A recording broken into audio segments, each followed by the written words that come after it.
نبی اکرم صلی اللہ تعالی علیہ وآلہ وسلم کے ایک صحابی تھے، بہت غریب جوان صحابی۔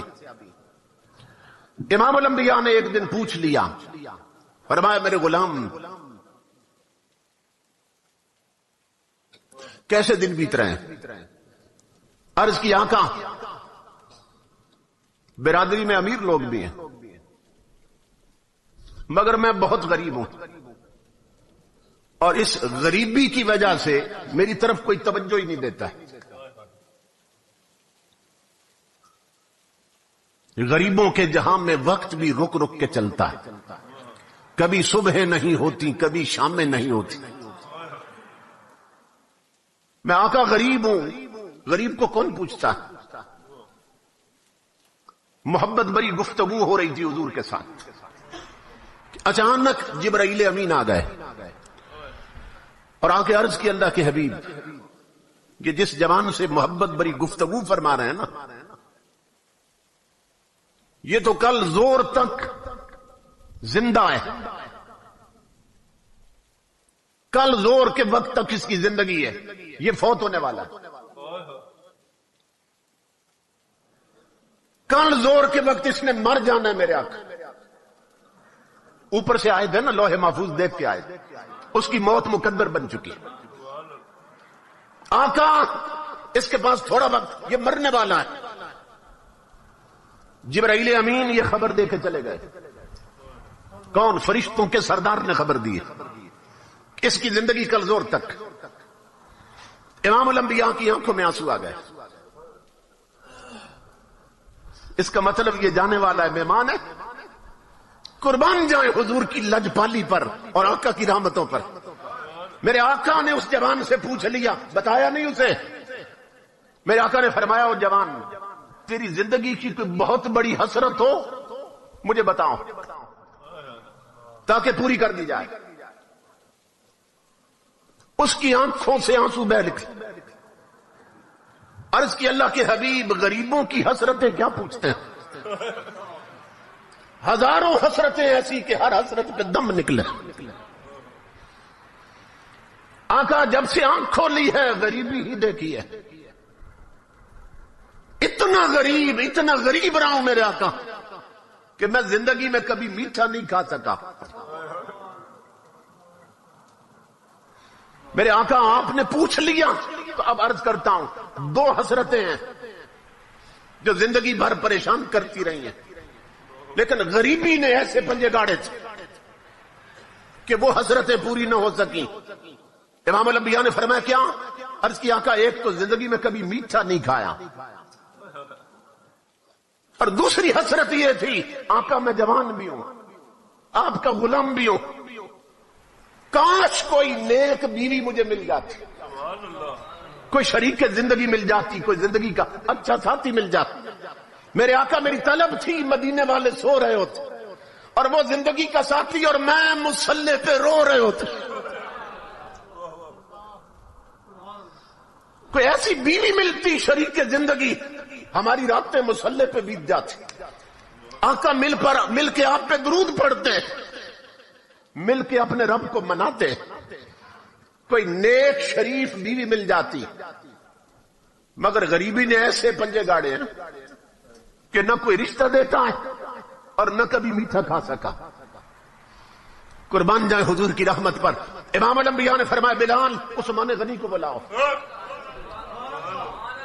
صدیق اکبر کو بلاؤ، حضرت علی المرتضیٰ کو بلاؤ۔ اصحاب کو بلایا حضور نے اور اس جوان سے پوچھا تیری نظر میں کوئی رشتہ ہے؟ اس نے عرض کی آقا میرے چچا کی جوان بیٹی ہے، نیک بھی ہے شریف بھی ہے، مگر غریبی کی وجہ سے توجہ نہیں کرتے۔ امام الانبیاء نے اس کے چچا کو بلایا، فرمایا تیاری کر، اپنی بیٹی کو جا کے دلہن بنا، اسی وقت میں نے تیری بیٹی اسے دے دی ہے، ابھی رخصتی ہونی، ابھی نکاح ہونا ہے۔ عثمان غنی کو فرمایا، حضرت علی المرتضیٰ کو فرمایا جاؤ ان دونوں کے لیے کپڑے لاؤ۔ کسی صحابی کو فرمایا برتنوں کا انتظام کرو، کسی کو فرمایا چارپائیاں لاؤ، کسی کے ذمہ چادریں لگا دی حضور نے۔ سارا جہیز اکٹھا کر لیا حضور، اور عثمان غنی کو فرمایا اس کے لیے ایسا حلوہ بناؤ جو کبھی نہیں بنایا ہوگا، قربان جائیں کہ کل اس نے چلے جانا ہے، آج دونوں حسرتیں پوری کر دو اس کی۔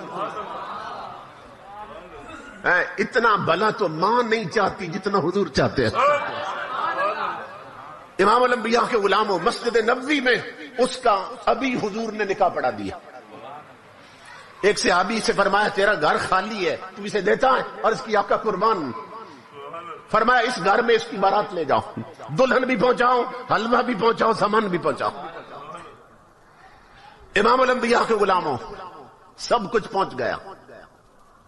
جب دوسرا دن آیا نا، رات گزری، تو امام الانبیاء نے ایک صحابی کو فرمایا تم زور کے وقت نا اس گھر کے پاس چلے جانا، وہ جس دولہے کی کل شادی کی ہے، اور تم عصر تک نا گھر کے گرد چکر لگانا، اس گلی سے گزرتے رہنا، اور سننا کہ اندر سے رونے کی آواز تو نہیں آئی، اور جو ہی رونے کی آواز آئے مجھے بتانا تمہیں آ کے۔ تاجدار انبیاء کے غلاموں، وہ صحابی عصر تک باہر ہے، گلی میں جب جائے اندر سے ہنسی کی آواز آئے، خوشی کی آواز تو آئے، رونے کی نہ آئے۔ عصر کا وقت ہوا، وہ حضور کی بارگاہ میں حاضر ہوئے۔ امام الانبیاء نے فرمایا میرے غلام کیا خبر ہے؟ عرض کی آقا وہاں تو کوئی رونا نہیں ہے، اندر سے تو ہنسی کی آواز آ رہی، اندر سے تو خوشیاں پنپ رہی۔ امام الانبیاء سجدے میں گرے، مولا یہ کیا راز ہے؟ جبریل فرشتوں کا سردار ہے، اس نے خبر دی تھی کل زور کے وقت جوان نے فوت ہو جانا، اور ابھی تک وہاں رونے کی آواز نہیں آئی، اندر خوشیاں ہنسی ہیں۔ مولا کیا راز ہے؟ اللہ رب العزت نے آواز دی میرے حبیب مجھے اپنی عزت کی قسم جو جبریل نے بتایا تھا سچ بتایا تھا، تقدیر یہی تھی آج اس جوان نے مر جانا ہے، زور کے وقت فوت ہونا ہے، لیکن میرے حبیب جب آپ نے اس کی شادی کر کے سامان بھیجا، کھانے کا انتظام بھی آپ نے کیا تھا، جب آپ نے کھانا بھیجا نا تو عشاء کے وقت دلہا دلہن نے جب دسترخوان لگایا کھانے کے لیے، میرے حبیب ادھر وہ لقمے توڑنے لگے، ادھر دروازے پر کسی بھوکے نے آواز دے دی، اس نے آواز دی تھی میں کئی دنوں کا بھوکا ہوں، مجھے کھانا دو۔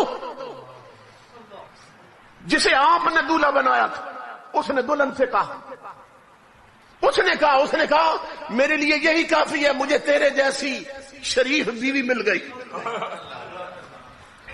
یہی کافی ہے کہ تیرا نکاح حضور نے میرے ساتھ کیا، تو اگر تو اجازت دے تو یہ سارا اٹھا کر فقیر کو نہ دے دے۔ اللہ رب العزت فرما رہا میرے حبیب جو میٹھا اس نے کبھی نہیں کھایا تھا آج ملا، وہ بھی اس نے میرے نام پہ دے دی۔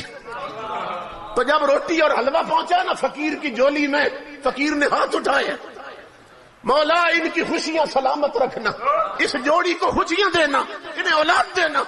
اے میرے حبیب مجھے اپنی عزت کی قسم، تقدیر وہی تھی کہ اس نے مر جانا ہے، لیکن جب غریب کے ہاتھ اٹھے ہیں میں نے تقدیر بدل کر زندگی بڑھا دی ہے۔ نعرہ تکبیر، نعرہ رسالت، نعرہ رسالت، نعرہ حیدری، تاجدار ختم نبوت، عظمت و شان مصطفیٰ کریم۔ سبحان اللہ، سبحان اللہ۔ اس لیے میری ماں بہنوں بیٹیوں، میرے بزرگوں اور جوانوں، اڑوس پڑوس میں دیکھو کوئی بھوکا تو نہیں سو گیا، کوئی بیمار تو نہیں، دوائی کے لیے تو نہیں تڑپتا ہے۔